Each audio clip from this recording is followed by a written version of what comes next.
In today's video, we're going to delve into the backbone of network communication, IP addressing, and subnetting.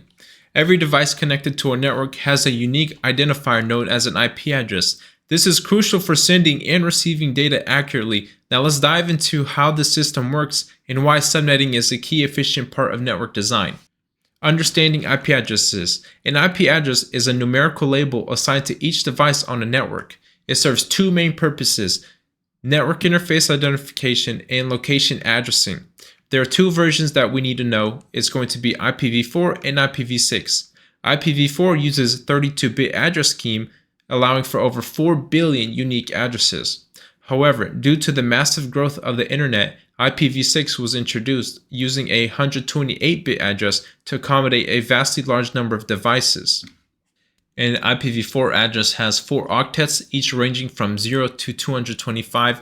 The first numerical value of 0 is going to be the network address, which is not usable, and then the last value is going to be 255, which is the broadcast address that is only used to broadcast packets to each device in that subnet.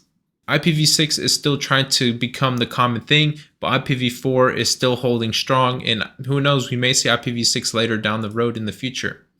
Introduction to subnet masks. A subnet mask is used to divide an IP address into two parts, one representing the network and the other representing the host within that network. So this is crucial for routing traffic effectively.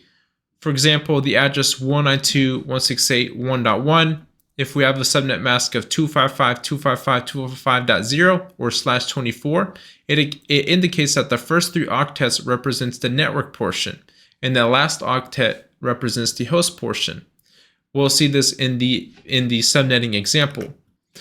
Now we'll go ahead and walk through a quick example on subnetting.